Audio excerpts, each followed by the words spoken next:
Prince Harry and King Charles have finally reunited, after a staggering 19 months apart, and the royal world is buzzing with speculation, emotion, and hope. This moment, which took place at Clarence House in London, is far more than just a father and son catching up over tea. It is a turning point in a relationship that has been marked by estrangement, public disputes, and the kind of family drama that has captivated not just the United Kingdom, but the entire world. For nearly 2 years, father and son had not been seen together, and their last meeting, back in February 2024, had been fleeting, overshadowed by the king's cancer diagnosis and the storm of speculation about the future of the monarchy. Now, the fact that they spent nearly an hour together in private is enough to stir conversations about healing, reconciliation, and what this could mean for the royal family's future. The significance of this meeting cannot be overstated. Prince Harry, now 40 years old, flew to the UK on a 4-day trip that included charity work, commemorations, and, most importantly, this long-awaited meeting with his father. His visit coincided with the 3rd anniversary of Queen Elizabeth II's passing, which he marked with a private and solemn act at Windsor Castle, laying a wreath in her memory. For many, this act underscored Harry's continued emotional bond with his late grandmother and the royal family, even after years of public distance. The fact that he chose this trip, surrounded by moments of remembrance and service, to finally meet King Charles again makes the encounter all the more poignant. The meeting itself took place at Clarence House, the London residence of King Charles, and lasted just under an hour, around 55 minutes of private, face-to-face conversation between father and son. While no official details have been released about what was discussed, palace sources suggest that the tone was warm but cautious. This was not a dramatic reunion with hugs and declarations of forgiveness, but rather a measured, private conversation between two men who have shared a lifetime of love, grief, and conflict. Charles, who has been undergoing treatment for cancer since early 2024, adjusted his busy schedule to make time for Harry, arriving from Balmoral just in time for this face-to-face. That act alone, some say, is symbolic, a gesture of willingness to prioritize family at a moment when both the monarchy and personal health are in the spotlight. To understand why this reunion matters so much, we need to step back and look at the years of tension that led to this estrangement. Ever since Harry and Meghan Markle stepped down from their roles as working royals in 2020, the rift between Harry and his family has deepened. The infamous Oprah interview in 2021, the Netflix docuseries, Harry's explosive memoir Spare in 2023, all of these moments widened the gap. In those public platforms, Harry accused the institution of failing to protect him and Meghan, of ignoring their struggles, and in some cases, of leaking or planting stories against them. His criticisms, while resonant with many fans who sympathized with his independence, also left deep wounds within the royal household. King Charles, now 76 years old, inherited the throne after the death of Queen Elizabeth in 2022, and the weight of the crown has not been light. The family's internal divisions have often overshadowed his reign, and his health struggles have only added urgency to the question of unity. When Harry visited him in February 2024, shortly after the cancer diagnosis became public,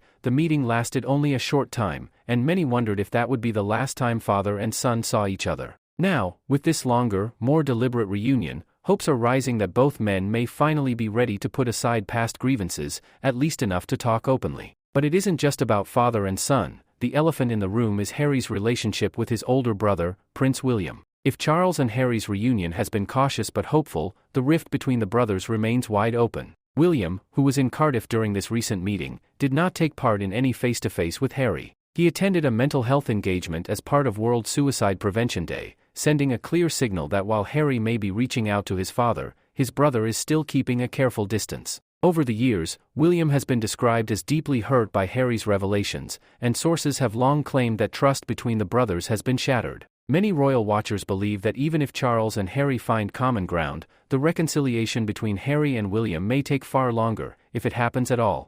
Another dimension to this story is Harry's ongoing battle over security in the UK. He has repeatedly expressed that his safety, and the safety of his wife and children, is compromised when visiting Britain, since he is no longer afforded the same taxpayer-funded protection as working royals. In May 2025, Harry gave an interview where he admitted that this security issue was a major sticking point between him and his family, even claiming that it had prevented his father from reaching out more fully. On this trip, Meghan and the children stayed behind, a decision that underscores the seriousness of these concerns. By coming alone, Harry signaled both independence and caution. He wanted to see his father, but not expose his young family to an uncertain environment. Public reaction to this reunion has been mixed but largely hopeful. On one hand, many see it as a long overdue step toward healing, a private tea that could pave the way for a new chapter in royal relationships. On the other hand, skeptics argue that a single meeting cannot undo years of pain,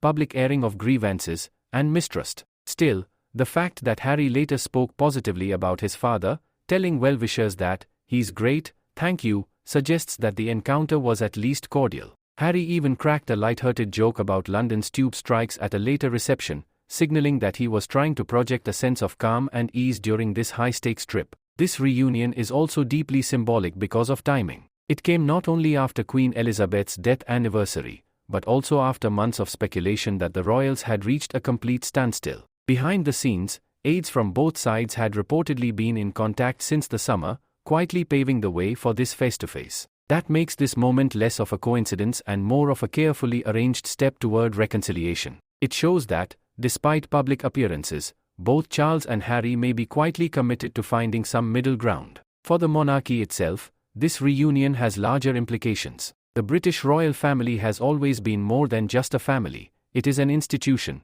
a symbol of continuity and stability. Internal divisions weaken that image, and the estrangement of a son as high-profile as Harry has been one of the biggest challenges to Charles' reign. A thawing of relations, however fragile, may help bolster the image of unity that the monarchy thrives on. But true healing will depend on more than a single afternoon meeting. It will require time, trust, apologies, and perhaps even compromises on sensitive issues like security and media engagement. At the same time, the public remains captivated. For many, Harry embodies both rebellion and vulnerability, the prince who left, the soldier who served, the husband and father who chose independence but still carries the weight of royal blood. His relationship with Charles is not just a family matter, it is a symbol of the monarchy's ability to adapt, forgive, and survive in an era when tradition constantly clashes with modernity. In the end, this reunion is not a fairy tale resolution, but it is a powerful step forward. A father battling illness, a son seeking connection,